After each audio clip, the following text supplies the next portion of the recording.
La cátedra Lorencita Villegas de Santos tiene el gusto de presentar un tema pues que no es muy común, es un tema bastante ocasional, pero que por ser ocasional a veces es muy subvalorado y que puede traerle a uno graves consecuencias si lo pasa por alto.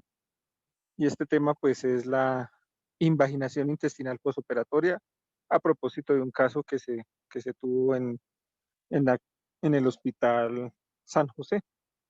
La residente a cargo de la presentación del caso del día de hoy es la doctora María Lucía Porras, residente mayor, ya R4, que pues nos va a ilustrar con el caso.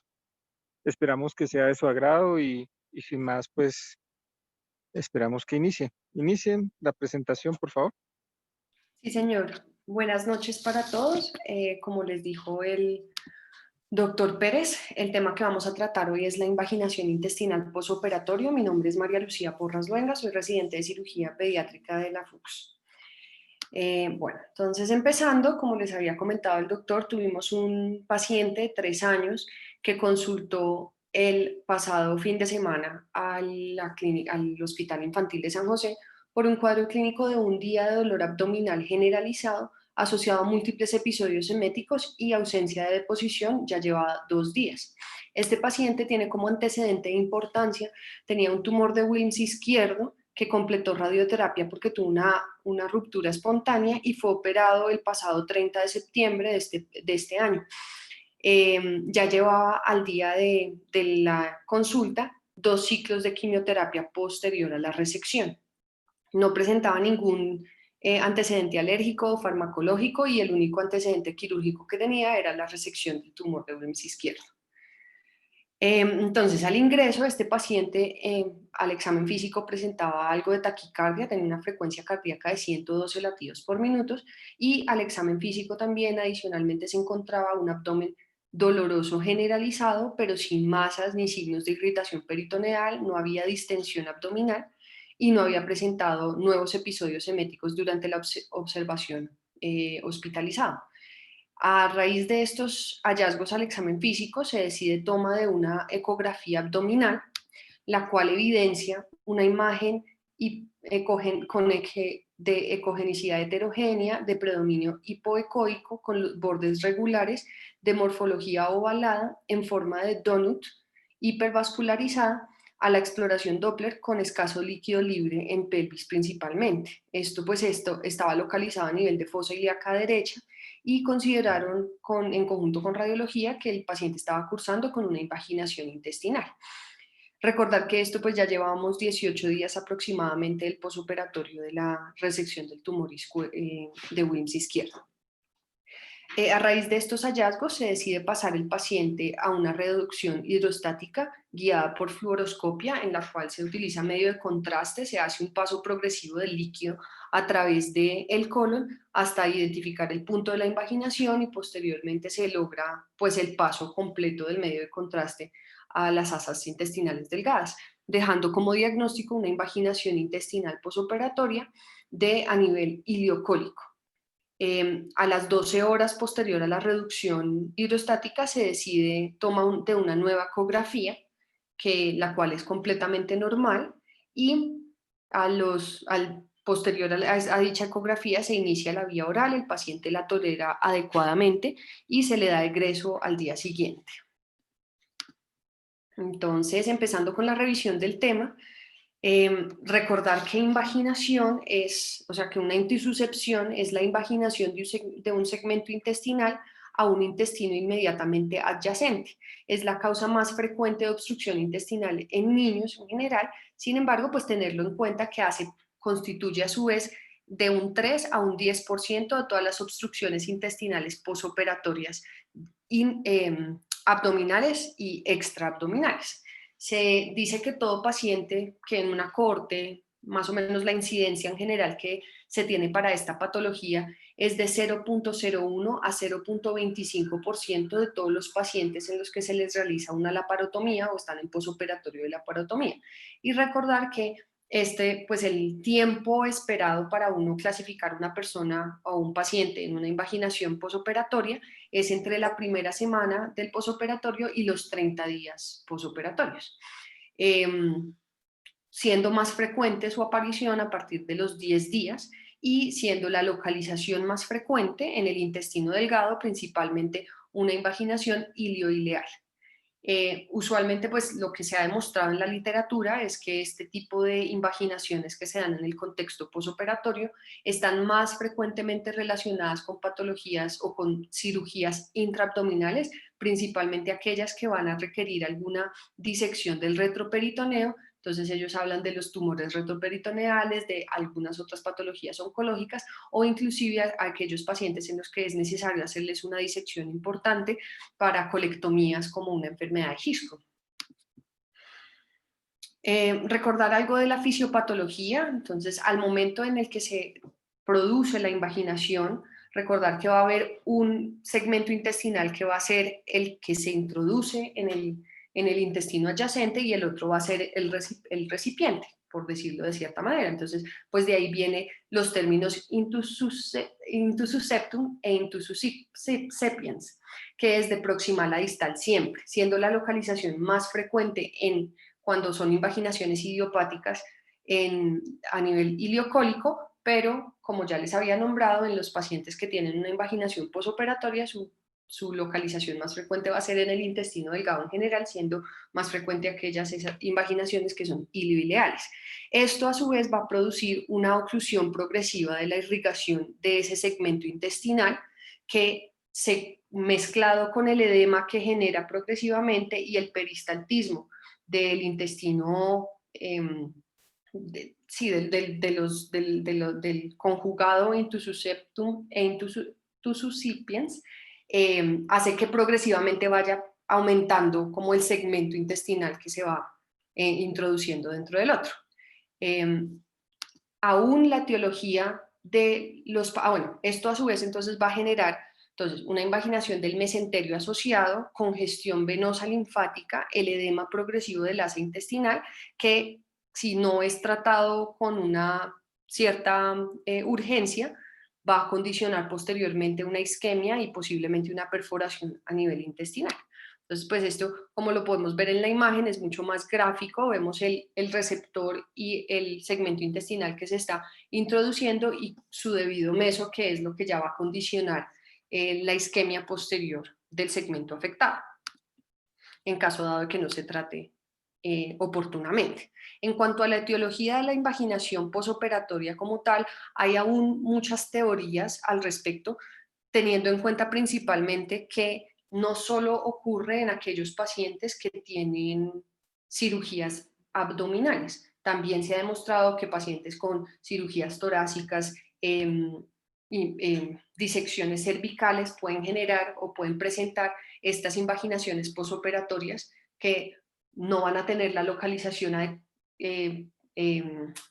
como ya nombrada de una invaginación idiopática y por eso pues se clasifican dentro de este grupo de patologías. Entonces, dentro de las posibles teorías que se han planteado para este tipo de patología es la alteración del peristaltismo que se va a generar posterior a la manipulación principalmente de las asas intestinales, las adherencias intestinales tempranas que pueden servir como punto de anclaje para la invaginación, una manipulación excesiva y digamos en este punto en particular habla la literatura de cuando se utiliza un secado muy como intenso sobre las asas intestinales, principalmente con gasas o con compresas, también llevando también a las teorías que podrían explicar aquellos pacientes que presentan invaginación posoperatoria de cirugías extraabdominales, son las alteraciones electrolíticas que va a generar pues el tiempo anestésico en general y las manipulaciones dependiendo del sitio que se esté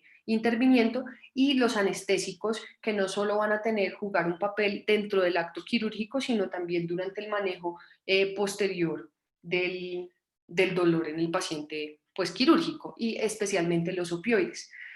Es importante tener en cuenta que hay unas causas como también adicionales que debemos tener específicamente en aquellos pacientes que requieren algún tipo de resección intestinal o algún tipo de sutura abdominal, que eso puede servir a su vez de punto de anclaje para la invaginación. Principalmente pues hablan de las suturas intestinales y se ha demostrado también el muñón apendicular en los pacientes más pequeños como un punto de anclaje para que se realice o que se presente una invaginación intestinal posoperatoria. Adicionalmente también, especialmente en aquellos pacientes oncológicos que no son únicamente intervenidos intraabdominales, sino también extraabdominales, la radiación y la quimioterapia puede generar también como unos impulsos que alteren el movimiento o el peristaltismo normal del intestino y condicionen esta invaginación posoperatoria. Es por eso que es importante diferenciarlo de una invaginación idiopática que se puede generar, y lo otro que también pues la literatura ha nombrado que lo separa de la invaginación idiopática es que este tipo de invaginaciones no tiene una predisposición para el grupo etario que ya clásicamente conocemos como para, pues, típico de la aparición de las invaginaciones, que como sabemos es entre los 3 meses y los 3 años, sino usualmente ocurren en pacientes un poco más grandes o un poco más pequeños y siempre en el contexto de un posoperatorio. En cuanto a las manifestaciones principales, pues traje a colación acá la triada clásica que conocemos de toda invaginación, que va a ser la deposición sanguinolenta, el dolor y la masa palpable. Sin embargo, a diferencia de la invaginación idiopática, debemos como quitar esta sintomatología clásica de nuestro panorama, teniendo en cuenta que pues estos pacientes van a tener pues unas manifestaciones muy poco específicas dentro de su posoperatorio. Usualmente lo que hablan es que se manifiestan como un hilio posoperatorio que en algún momento pues ya empieza a tornarse algo distinto porque pues va a haber esa alteración de la circulación intestinal secundaria a la invaginación. Principalmente los síntomas que se han nombrado son la emesis biliar y la distensión abdominal, que las dos, como su nombre lo indica, pues van a ser síntomas típicos de un hilio posoperatorio. Sin embargo, algo que hablaban varios de los artículos que revisé era que todo paciente que en el contexto posoperatorio, principalmente aquellos que han sido llevados a resecciones abdominales retroperitoneales, tengan una evolución clínica poco, así como tórpida, con un hilio prolongado, pero que hayan de pronto factores, dolor excesivo, que no nos cuadre con su posoperatorio normal, sospechar una invaginación posoperatoria. Usualmente, o sea, las otras alteraciones como la deposición sanguinolenta en los artículos revisados siempre dicen que debe estar demasiado grave el paciente para que empiece a hacer esa deposición sanguinolenta, y de hecho en muy pocos de los reportes hablan que esto sea un síntoma principal, al igual que la masa palpable en estos pacientes. Usualmente los síntomas van a ocurrir en las primeras 2 semanas de la cirugía, y esto pues se ha demostrado que ocurre más o menos en un 71 a un 90% de los casos con invaginación posoperatoria, y siempre recordar que el punto de anclaje va a ser un poco más proximal, comprometiendo principalmente el intestino delgado. Algo que llama la atención es que en los diferentes artículos que revisé, los pacientes que eran operados intraabdominales van a tener invaginaciones más frecuentemente a nivel del ilion y del yeyuno, a diferencia de los que son intervenidos extraabdominales, que sí pueden llegar a tener una localización más frecuente a nivel iliocólico. Bueno, este es un artículo en el que es una revisión sistemática de la literatura que se realizó entre 1990 y abril del 2013. Fue publicado en el Pediatric Surgery International, en el que hablan precisamente de cómo estas características típicas que no son muy específicas de la invaginación posoperatoria. Entonces, como les nombraba anteriormente, más o menos el 50% de los casos van a tener una localización ilio-ileal, seguidos por la localización yeyuno-ileal y la yeyuno-yeyunal. Entonces, principalmente casi todo va a estar compuesto por el intestino delgado más que su compromiso ileocólico como en la invaginación idiopática. Adicionalmente, como podemos ver en la gráfica del lado, estos pacientes van a tener una aparición más frecuentemente de los síntomas a partir del sexto, séptimo día del posoperatorio. Entonces, pues tenerlo en cuenta al momento de encontrarnos frente a un paciente con un hilio posoperatorio que pueda que no esté como evolucionando de la mejor manera. Más o menos el 75.5% de los pacientes en esta revisión de la literatura demostró que tenían una manifestación a partir del séptimo día posoperatorio. En cuanto al diagnóstico, pues recordar que va a ser un reto el diagnóstico, especialmente porque no se sospecha y lo que no se sospecha no se va a diagnosticar. Entonces, por su alta inespecificidad de síntomas y la falta de sospecha, usualmente este diagnóstico se va a retrasar.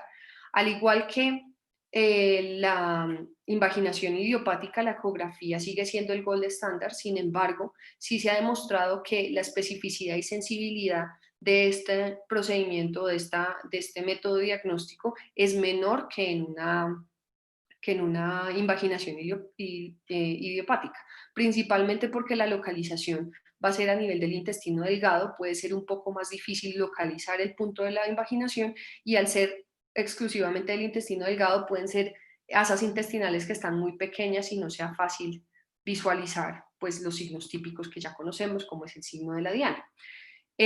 La radiografía de abdomen suele ser el estudio que se utiliza inicialmente en todos estos pacientes, pues por como les nombraba anteriormente, principalmente el enfoque inicial va a ser de un hilio posoperatorio. Sin embargo, la radiografía de abdomen no nos va a aportar nada. Las características ecográficas principales de los pacientes con invaginaciones posoperatorias van a ser distensión de asas con dificultad para la valoración y lo que llaman o lo que hablaban en este artículo que les estoy nombrando acá, es que usualmente estos pacientes van a tener mucho dolor durante el examen. ¿Sí? Entonces puede que no se logre localizar el punto de la invaginación con ecografía, pero sí debemos sospecharlo en ese paciente que aparte de tener una gran distensión de asas, de tener síntomas claros de una obstrucción intestinal o de un hilio posoperatorio, tengan bastante dolor durante la realización del procedimiento. Si la sospecha persiste, hay estudios que hablan de que se realice una radiografía de vías digestivas, sin embargo, esto pues va a tardar mucho más el tiempo y como les nombraba anteriormente al principio, pues más tiempo que pasa es más edema, más isquemia y posible perforación y necrosis intestinal, entonces pues esto nos va a tardar tanto el diagnóstico como el manejo. Y la radiografía de vías digestivas nos va a permitir observar la obstrucción, más no definir la invaginación como tal. Es por eso que hay algunos artículos que nombran que la tomografía podría ser un buen método diagnóstico para una mejor visualización. Sin embargo, al igual que las vías digestivas, puede tardar y puede retrasar el diagnóstico. Entonces, en ocasiones, pues sí, también ante una sospecha, una evolución clínica muy tórpida, pues es en ocasiones importante también tomar medidas un poco más invasivas como una laparoscopia diagnóstica que nos podría permitir también visualizar el punto de la alteración. Entonces esto es una de las imágenes, esto es una resonancia en esta revisión de Applied Radiology, hablan que la resonancia también podría ser un buen método, aparte pues teniendo en cuenta que estos pacientes pues son de la edad pediátrica y buscamos no irradiarlos, sin embargo, al igual que los otros dos estudios que he nombrado anteriormente, van a retrasar mucho el diagnóstico y puede que sí nos logre determinar el punto de la localización específica de la invaginación, pero no nos va a permitir pues tratarlo en ese momento. Es por esto que pues igual la conclusión a la que llevan en general es que si ante la sospecha de una invaginación posoperatoria se le debe hacer una ecografía abdominal a estos pacientes y buscando como tal el foco de la invaginación. Este es un artículo que encontré de Pediatric Radiology que fue publicado en el 2013, creo que fue. Este paciente, en el 2018, perdón. Este es un artículo que habla como del uso, la utilidad de la ecografía para el manejo o para el diagnóstico de los pacientes con invaginación posoperatoria, especialmente en los pacientes que tienen posoperatorio de una cirugía oncológica. Este se realizó en el St. Jude's Children's Hospital entre 1995 y en el 2015. Lo que ellos hicieron fue tomar todos los pacientes que se les hizo laparotomía por resección de tumor abdominal, que fueron en total 852 pacientes, y dentro de todos ellos, pues determinar cuáles habían sido llevados a ecografía y a diagnóstico de invaginación posoperatoria. En total, lo que definieron es que habían 10 casos dentro de esa cohorte de pacientes que tuvieron una invaginación posoperatoria, esto constituyendo una incidencia en este hospital de 1.2% de los pacientes operados, es decir, mayor a la estadística o a la incidencia general que ya se tiene en la literatura. Lo que se demostró fue que la mitad de los pacientes tenían neuroblastoma, fueron operados por un neuroblastoma, y la otra mitad, como podemos ver en la tabla, eran por tumores de Wilms. Entonces, pues esto sigue el patrón de lo que se ha evidenciado, que los pacientes operados por cirugías retroperitoneales son más propensos a presentar este tipo de complicaciones durante su posoperatorio.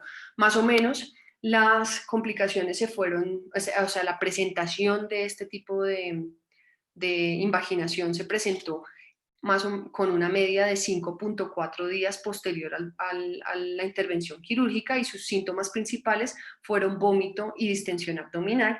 Algunos reportan dolor y ausencia de ruidos intestinales, pero principalmente fueron el vómito biliar lo que los manifestó. Como podemos ver en la tabla, el diagnóstico en la totalidad de los casos, en 9 de los 10 casos fue por medio de ecografía. Hubo la mitad también en que se les realizó aún así también una tomografía abdominal que permitió la visualización del punto de la invaginación para su posterior manejo.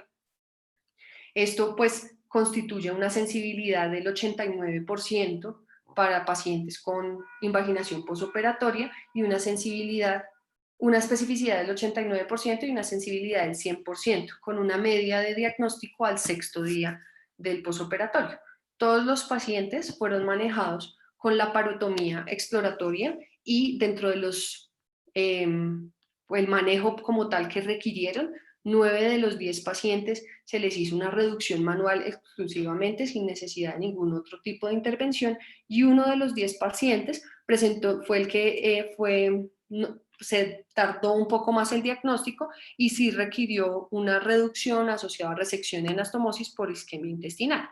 7 de los 10 pacientes tenían una localización ilioileal y 2 una localización yeyuno-yeyunal, que va afín al resto de los artículos que les he ido mostrando, que la localización principalmente va a ser a nivel del intestino delgado.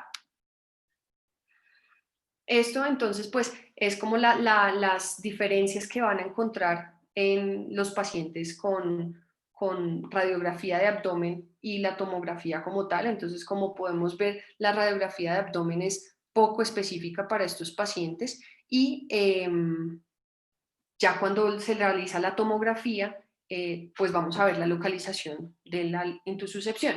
Esto viene a raíz de un artículo que busca como en este hospital como tal, que fue un hospital de Egipto entre el 2007 y el 2011, de 538 pacientes, tuvieron 12 pacientes que requirieron reintervención por invaginación posoperatoria, y la totalidad de los casos fueron diagnosticados con tomografía. Ellos lo que plantean es que en vez de perder tiempo realizando una ecografía que puede que nos aporte y puede que no nos aporte, ante un paciente que presente un posoperatorio tórpido y le esté sospechando una invaginación intestinal, la tomografía podría ser una excelente opción, porque podría darme un diagnóstico temprano, un diagnóstico claro del foco de la obstrucción intestinal, y pues condicionar como tal el tratamiento que voy a seguir. Dentro de los pacientes que fueron manejados, fueron 12 pacientes que a raíz de los hallazgos tomográficos se les realizó una reintervención. Todos fueron manejados por laparotomía, por relaparotomía, y casi todos requirieron únicamente reducción manual, a excepción de uno que también tuvo una obstrucción un poco más prolongada, que requirió una hemicolectomía. Ellos hablan que este fue una invaginación bastante larga, era ilio-iliocólica, y al 12º día posoperatorio aparte presentó mortalidad secundaria a una neumonía adquirida asociada al cuidado de la salud. Estas son entonces las imágenes que ellos muestran de los hallazgos tomográficos asociados a los hallazgos intraoperatorios, que como podemos ver pues se relacionan y pues ellos sabían ya a lo que estaban entrando. Estos son unos y estos son los otros casos que demuestran pues principalmente como tal el signo clásico de la diana, que también lo vamos a ver en la tomografía en sus 3 cortes, la radiografía de abdomen, que como vemos no nos va a aportar más que un patrón posiblemente obstructivo, aunque no en la totalidad de los casos, y ya los hallazgos intraoperatorios, que como pudimos ver en 11 de los 12 pacientes operados, requirió únicamente una reducción manual durante la intervención. En cuanto al tratamiento como tal, lo que habla la literatura es que se les debe hacer una relaparotomía urgente. Usualmente pues estos pacientes son pacientes que fueron manejados inicialmente con una cirugía abierta por la parotomía, entonces sí se debe realizar una nueva relaparotomía. No recomiendan el uso de una reducción hidrostática secundario a que la localización principal de este tipo de invaginaciones va a ser a nivel ilioileal o del intestino delgado en general, y pues ya sabemos que de aquí a que llegue el líquido al punto de la invaginación puede que no vaya a ser efectivo para la reducción. Entonces es por esto que ellos sí promueven un manejo abierto temprano. Y recordar los puntos de anclaje que les había nombrado al inicio, a pesar de que no es una condición específica para que se imagine una sutura intestinal, pues sí sirve como punto de anclaje para este tipo de invaginaciones. Usualmente, en lo que revisé de la literatura, no es frecuente que sea necesario resección intestinal secundaria de este tipo de invaginaciones. Sin embargo, pues sí puede, como pudimos ver en las 2 anteriores artículos, hay casos en los que la invaginación es tan severa o lleva tanto o es tan tardío su diagnóstico que sí puede condicionar una isquemia intestinal importante que requiera su resección y anastomosis. Entonces, este es un artículo de la International Journal de Surgery Case Reports, en el que hablan sobre la invaginación posoperatoria en los pacientes como una causa altamente como pasada de alto en la obstrucción intestinal posoperatoria. Entonces, pues es una serie de casos y una revisión de la literatura. Ellos teorizan pues que es un diagnóstico poco sospechado que viene principalmente secundario a los síntomas específicos que van a presentar estos pacientes, y pues reportan 3 casos en específico en los que esto fue lo que sucedió. Entonces, estos son los 3 casos en cuestión. Hablan, el caso, pues fueron 4 casos, perdón, fueron 3 casos pediátricos, uno de 5 años, uno de 7 años, uno de 6 años, en el que los diagnósticos principales fueron una intususcepción ileocólica principal, en la que requirió una reducción con hemicolectomía, y requirió reintervención por otra intususcepción, pero ya más proximal ilioileal. El segundo caso fue un paciente que presentaba una ileostomía nasa y presentó un prolapso, se reintervino para la revisión del prolapso de la ileostomía, y posteriormente presentó una intususcepción ileocólica durante el posoperatorio. Esto fue a los 2 meses posterior a la cirugía inicial. Y el tercer caso es un niño de 6 años que tenía una enfermedad de Hirschsprung, en que se le hizo la parotomía y una creación de una colostomía. A los 3 días posoperatorio presentó una invaginación posoperatoria que su localización fue ilioileal. Y como podemos ver, esto pues lo que buscaba, esta serie de casos, lo que buscaba era demostrar que no solo es algo, un diagnóstico exclusivo de los pacientes que son manejados por patologías oncológicas, aunque sí es mucho más frecuente su aparición. Entonces sí se debe diagnosticar. Y como podemos ver en el caso número 2, que ahí está demostrado, pues no puede aún ocurrir en el contexto de una invaginación idiopática reciente. En la totalidad de los casos, los síntomas principales que iban a presentar estos pacientes iba a ser el dolor abdominal inespecífico, la distensión abdominal y el vómito. Como podemos ver, la masa palpable, la diarrea, el sangrado rectal, pues son síntomas que ni siquiera se vieron en algunos de los pacientes. Y pues esto es como la correlación quirúrgica de uno de los casos que ellos nombraban.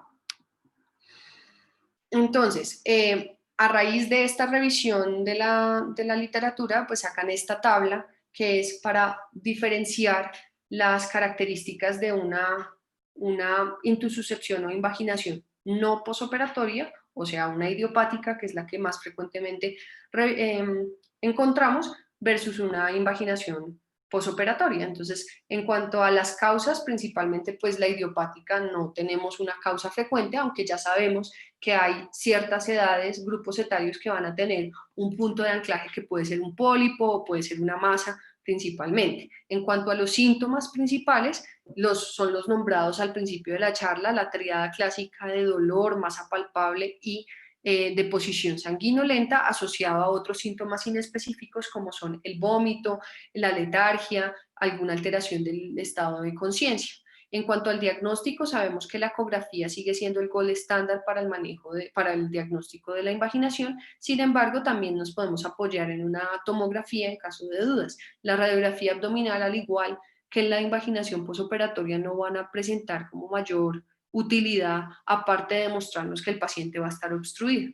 En cuanto al manejo, este tipo de pacientes, por lo que ya sabemos que su localización es principalmente ileocólica, es posible y es recomendado el intento de una reducción no quirúrgica, pues teniendo obviamente en cuenta el tiempo de evolución, las características del examen abdominal de estos pacientes y pues ya, pues si es necesario hacer una reducción manual con cirugía, ya sea abierta o laparoscópica, con o sin resección intestinal, dependiendo de los hallazgos intraoperatorios. A diferencia de la que acabo de nombrar, que es la invaginación idiopática, la invaginación posoperatoria usualmente va a estar asociado a un sinfín de factores que pueden estar relacionados, o sea, con la manipulación quirúrgica abdominal o también algunas alteraciones electrolíticas o el uso de algunos medicamentos durante el tiempo quirúrgico y posoperatorio que pueden servir como factores predisponentes para esta patología. No hay una correlación específica con puntos de anclaje, pero sí se ha demostrado que en ocasiones las suturas y el muñón apendicular son principales puntos de anclaje para este tipo de invaginaciones. Usualmente los síntomas van a ser de un ilio posoperatorio prolongado y el vómito y la distensión abdominal, que a diferencia pues de la traba clásica de la invaginación idiopática, pues no está relacionada con masas ni con deposición sanguinolenta. Ellos pues hablan principalmente que se debe hacer para el diagnóstico ya sea una ecografía o un examen con medio de contraste, ya sea unas vías digestivas o un colon peronema, y la tomografía abdominal, al igual que en el otro, la radiografía pues no nos va a aportar mucho. Y en esto, en la totalidad de los casos, sí pues recomiendan el uso de la reducción manual con la reintervención pronta. El manejo no quirúrgico no está indicado y se debe evitar, aunque pues como pudimos ver en el caso de nuestro paciente, pues fue el método utilizado para la reducción, principalmente por la localización en la que se encontró la invaginación. Y eso es otra cosa que me faltó nombrar. La recurrencia de la invaginación en una invaginación idiopática tiene hasta un 15% de recurrencia. Sin embargo, en la invaginación posoperatoria no se ha demostrado con frecuencia que haya una recurrencia en los primeros días posterior a la realización. Entonces, En conclusión, lo que habla en este artículo es que la clave está en sospechar una invaginación posoperatoria. Obviamente, pues en lo nombrado anteriormente no existe ningún tipo de signo o síntoma específico que nos vaya a hablar de una invaginación, pero sí en el contexto de un paciente operado podríamos tenerlo como dentro de nuestro arsenal diagnóstico, especialmente cuando pues la evolución es de una obstrucción o de un hilio prolongado tórpidamente durante su postoperatorio.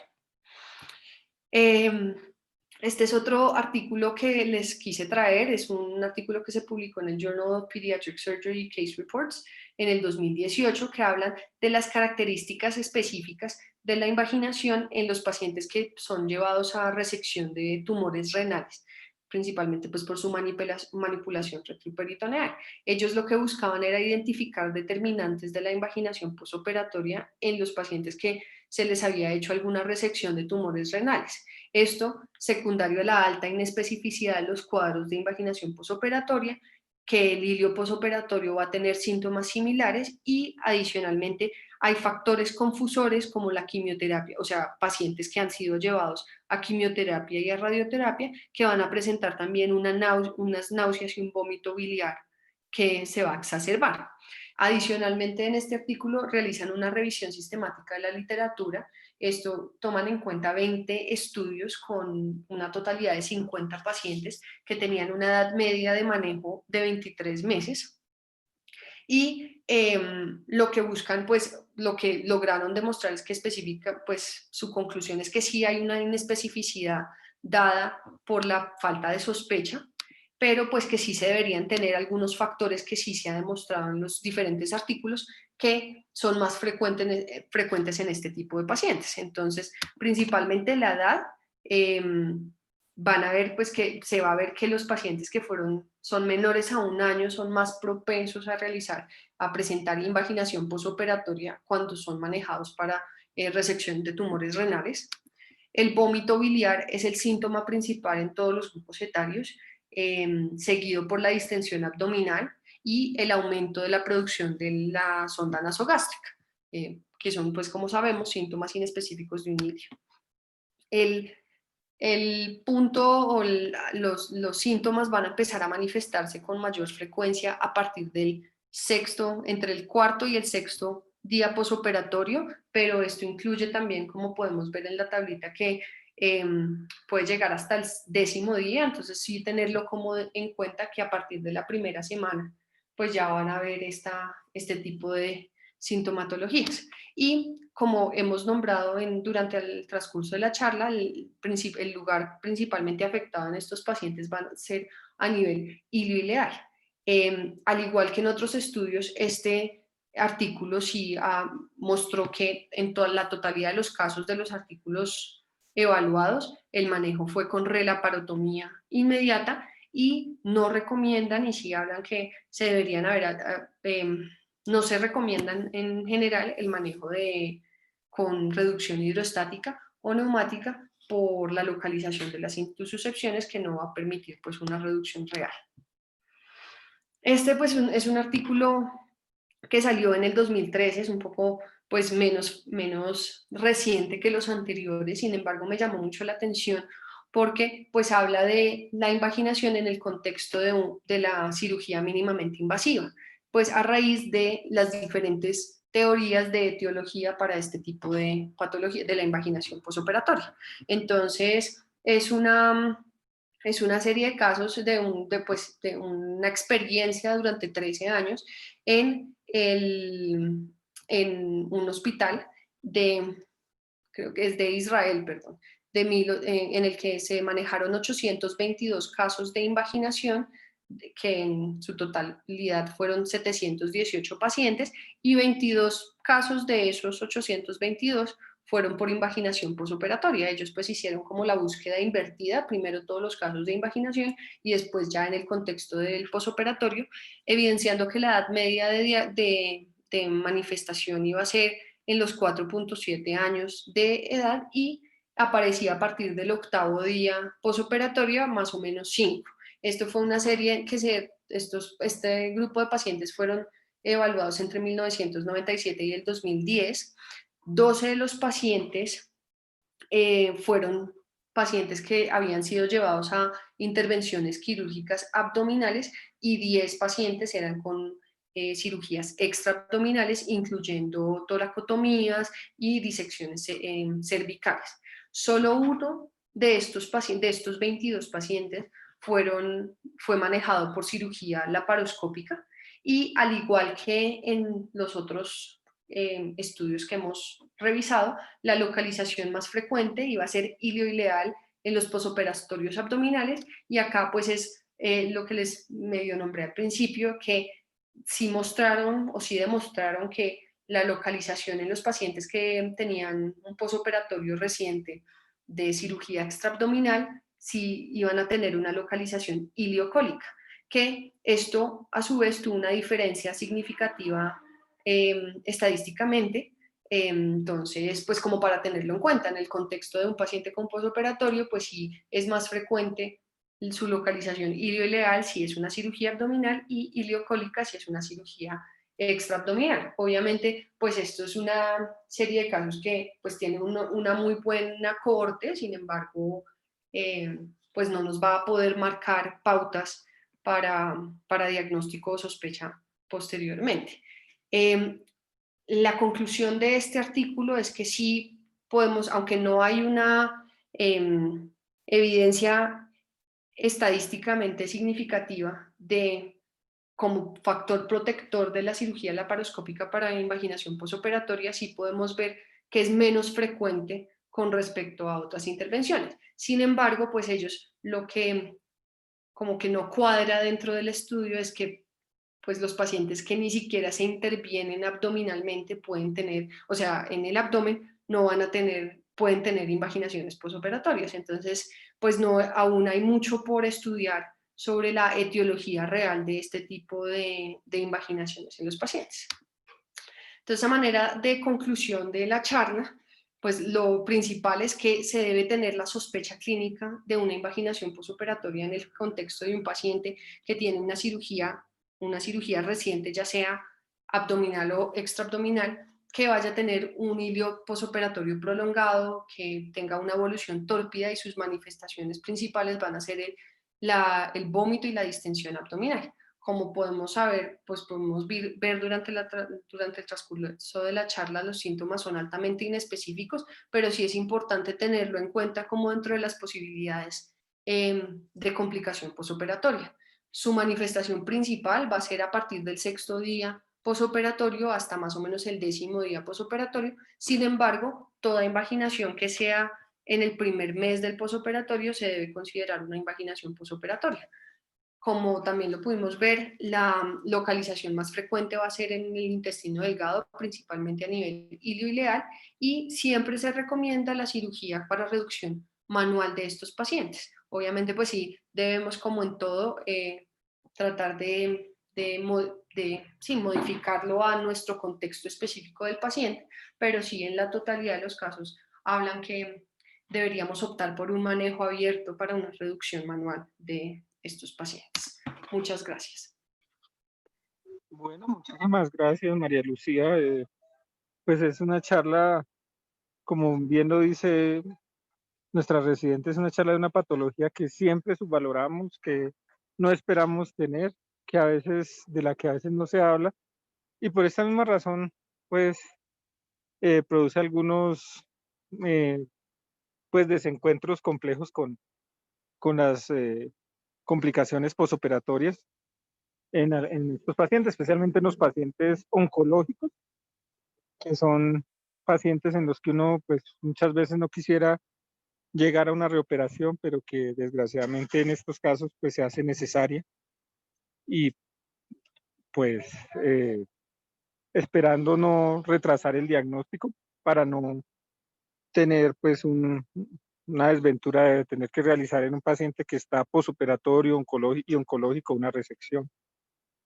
Esa es como la idea en esta patología. Tenerla en la cabeza para de esta manera no pasarla por alto y no llegar a una resección intestinal o a una catástrofe abdominal. No sé si alguien dentro del grupo de personas que hoy nos acompaña ha tenido algún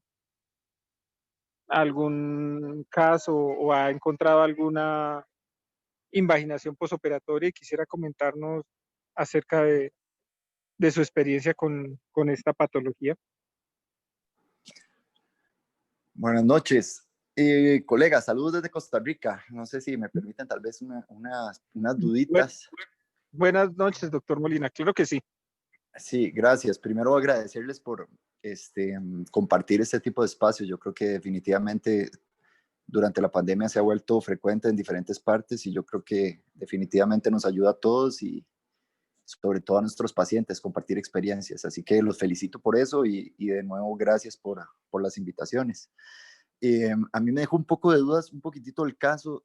No sé si veo que de entrada le hicieron un ultrasonido. Primero es una patología pues súper rara, como dicen ustedes, ¿verdad? Y veo que le entraron de una vez a pedirle un ultrasonido a un paciente posoperado que venía, digamos, con alguna sintomatología muy inespecífica y más de carácter obstructivo.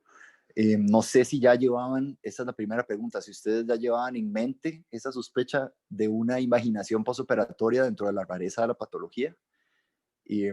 La segunda pregunta sería con respecto a qué parámetros tomaron en cuenta para ustedes decir esto es una invaginación posoperatoria o es una invaginación idiopática, porque no me recuerdo bien tal vez del caso porque lo dijo la doctora al puro principio, pero creo que el paciente estaba dentro de la edad que uno podría sospechar una invaginación clásica. Eh, Fue una invaginación ileocolónica, si no me equivoco.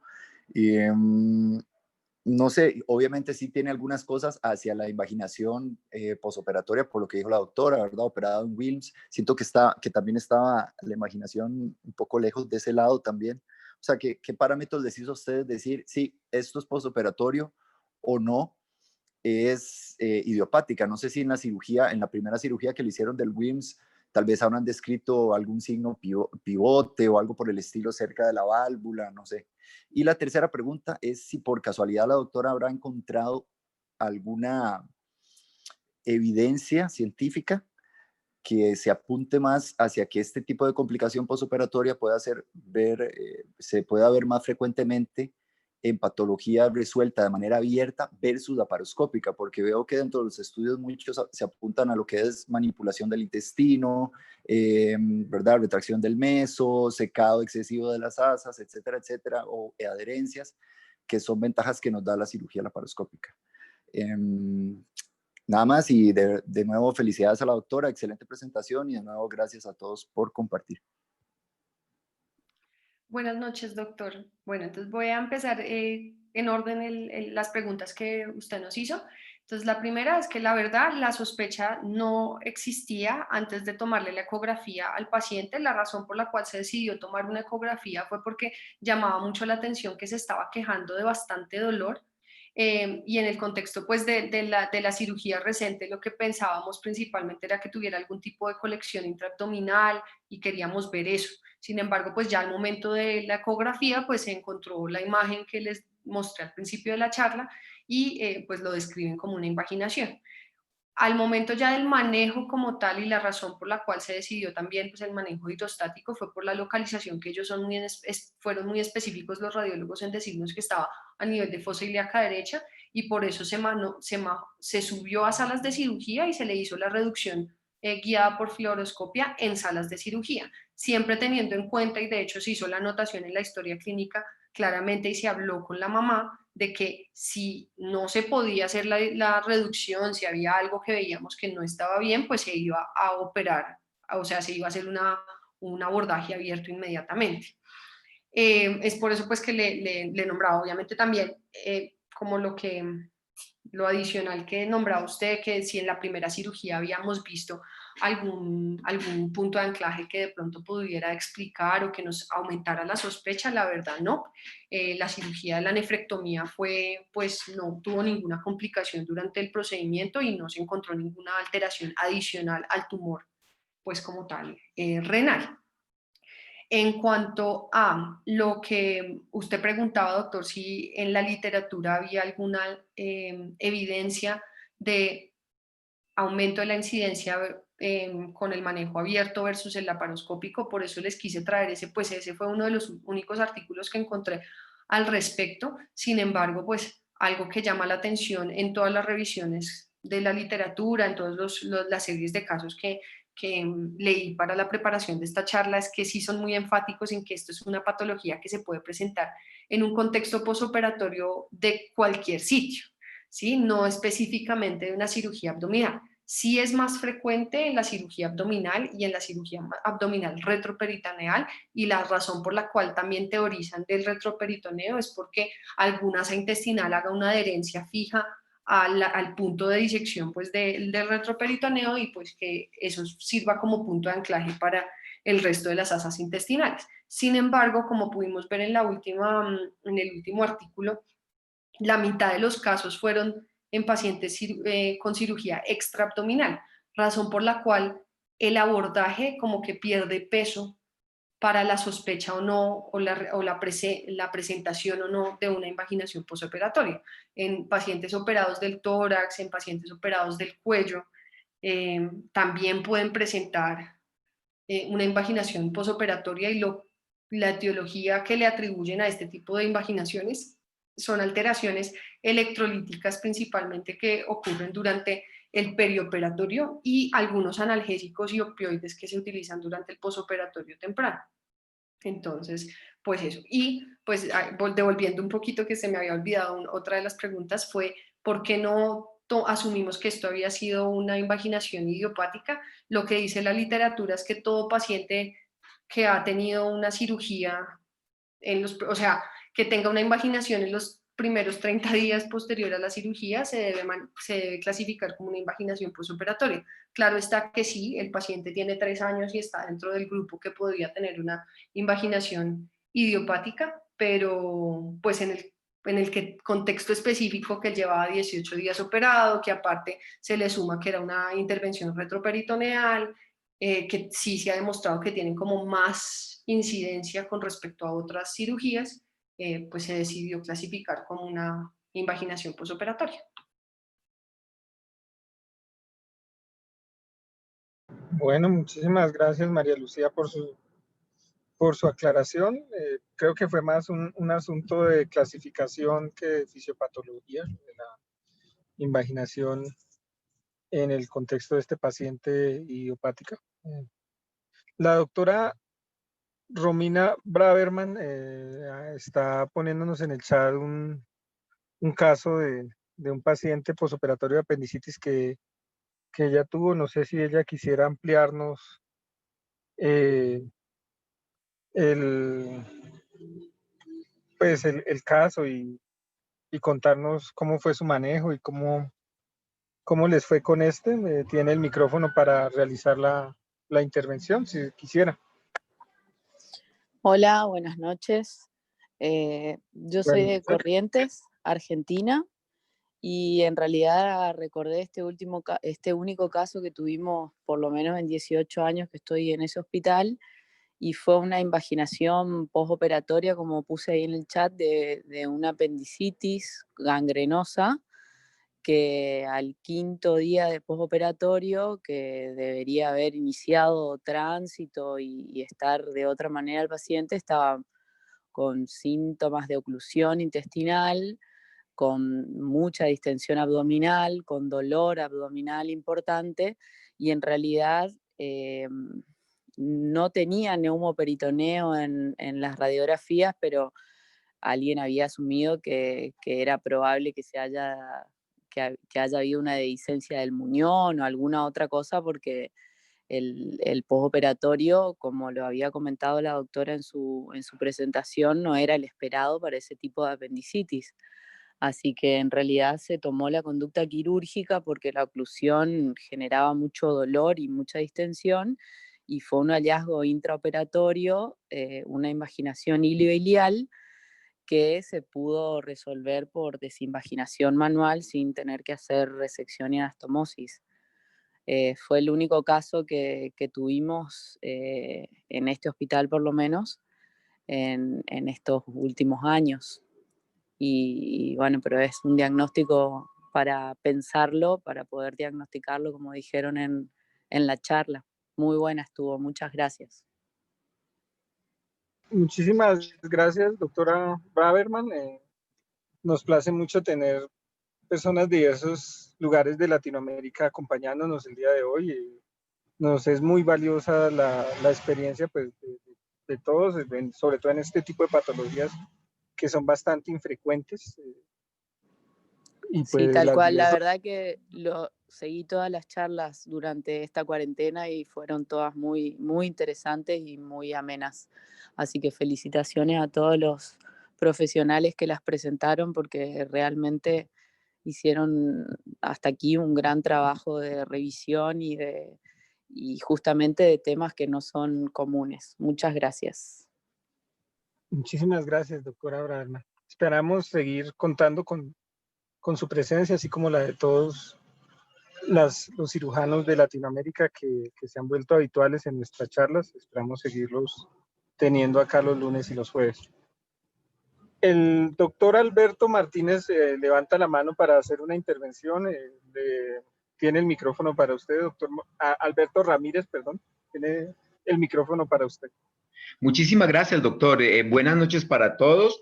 Una inmensa felicitación por esta interesantísima cátedra que ustedes hacen el esfuerzo de mantener. Tuve oportunidad reciente de conocer la bonita historia del nombre de la cátedra a través de una de las últimas charlas fabulosas que dieron las doctoras sobre lesiones ováricas en las niñas. Y los felicito y los animo a seguir manteniendo un espacio tan importante y tan nutritivo para los cirujanos pediatras latinoamericanos. El comentario es muy sencillo, de la experiencia que muchos tenemos con la invaginación intestinal postoperatoria. Me parece a mí que una cosa que tenemos que recordar siempre es que es ese fantasma que ronda allí los postoperatorios que no van bien. Esos pacienticos que comienzan a hacer los claros síntomas y signos que la doctora describió muy bien y que nosotros a veces dejamos de lado y nos ponemos a esperar pensando que el paciente tiene un hilio en cirugía intraabdominal o incluso la extraabdominal que la mencionó y nos esperamos un poco a hacer el diagnóstico. Yo realmente estoy muy de acuerdo y yo quisiera destacar la inmensa importancia que tiene considerar la sensibilidad al diagnóstico tan poco frecuente de esta entidad, que no es muy frecuente, pero que cuando ocurre puede tener consecuencias muy importantes en morbilidad para nuestros pacienticos. Era básicamente eso, el comentario que me movía a mí a siempre estar nosotros pendientes, como decimos aquí en Colombia. Yo trabajo en Cali, aquí en Colombia hace bastantes años, y como decimos aquí, saber en qué momento nos salta la liebre de la invaginación postoperatoria no es fácil porque la olvidamos. Y los que hemos tenido oportunidad de operar varios pacientes con esta interesantísima entidad, siempre hemos pensado, recordamos que hemos pensado, ¿por qué no se me ocurrió? ¿Por qué? Porque nos ha pasado. Nos ha pasado que muchas veces el paciente es llevado en una situación de fallo postoperatorio, no progresión hacia la evolución satisfactoria, y encontramos una invaginación. Yo pienso que es importantísimo en esta interesante entidad estar muy sensibilizados, como lo dijo muy bien la doctora y doctor Murcia, y una vez más, inmensamente agradecidos, inmensamente motivados, los sigo con asiduidad, los felicito. Muchas gracias por mantener esta hermosa cátedra, muy gentil. Muchísimas gracias, doctor Ramírez. Sí, usted tocó un punto bastante importante y es que, digamos que cada vez que pasa más el tiempo, uno como cirujano y con la experiencia ganada con los años, uno crea como patrones de evolución posoperatoria en su cabeza. Para las apéndices, para las cirugías mayores, para la cirugía colorectal y en general para todo tipo de cirugías. Y cuando el patrón de comportamiento de un postoperatorio tiene esa tendencia a cambiar, uno de tratar, pues en los pacientes de iniciar sobre todo un manejo enfocado a encontrar la causa temprana sin procrastinar el manejo quirúrgico, la reintervención, pues temiendo uno irse en blanco. A veces pues es importante creerle al hecho de que uno ya observa de mucho tiempo cómo va la progresión posoperatoria de los pacientes, y cuando estos no siguen ese patrón de comportamiento que uno espera, iniciar la búsqueda diagnóstica de qué lo está llevando a una evolución tórpida. Eso es bastante importante. Me parece muy importante ese punto tocado por el doctor Ramírez. Muchísimas gracias por su intervención. La doctora Brenda Gracias a ustedes, doctor. Muchas gracias. La doctora Brenda Hutton levanta la mano para hacer una intervención. Tiene el micrófono para ella. Buenas noches. Como siempre, yo también me quiero unir a las felicitaciones, los disfruto mucho. Miren, mis años, no voy a decir cuántos, la verdad que han sido muy pocas invaginaciones posoperatorias que he visto, pero recordé una mientras que estaba oyendo la charla, que no tenía que ver con casos oncológicos, y es simplemente una colostomía. El paciente presentó unas evacuaciones sanguinolentas en el postoperatorio, y nosotros realmente no sabíamos por qué el paciente estaba haciendo esto. Se le hizo una endoscopia a través de la boca de la colostomía. Esto fue aproximadamente como una semana después de que se había hecho la colostomía. Y la endoscopista vio unas lesiones en más o menos ciego, pero no pudo concluir y el paciente fue intervenido. Y lo que pudimos ver es que aparentemente el paciente había tenido una invaginación intestinal, y con la endoscopia y con el aire que se suministra cuando uno hace la endoscopia, habían logrado la reducción. O sea que no solamente en un caso de oncológico que eso, pero también podemos verlo en cosas tan simples como en una realización de una colostomía en un paciente con malformación anorrectal.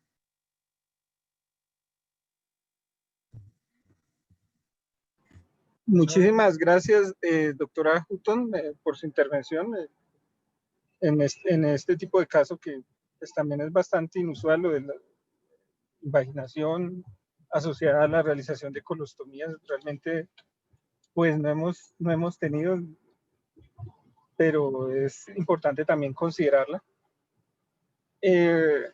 No sé si alguien quisiera hacer alguna otra intervención. El doctor Estuardo Álvarez, que tiene abierto el micrófono. ¿No? ¿Aló? Bueno,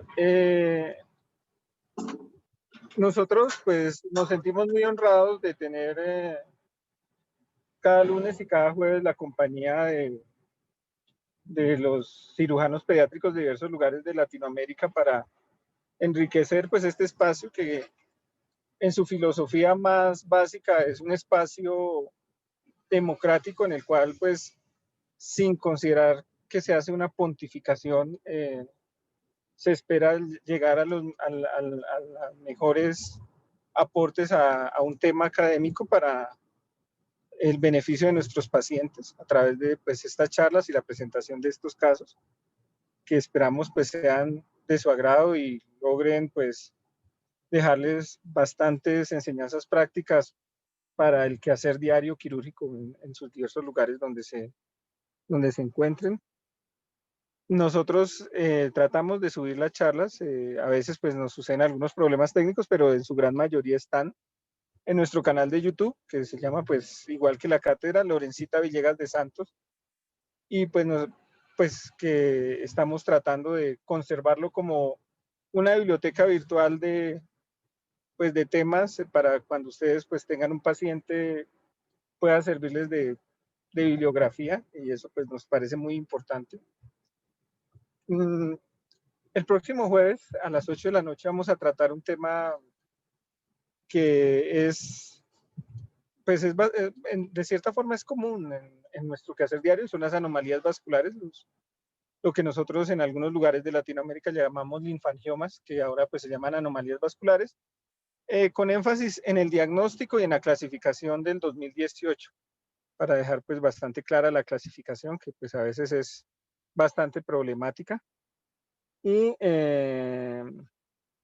esperamos pues que nos acompañen y que nos aporten. Este es un tema que no por ser común, no es muy difícil y muy desafiante en nuestro quehacer diario. Pues esperamos oír bastantes de sus experiencias con este tema. Y no sé si alguien más quisiera agregar alguna otra cosa.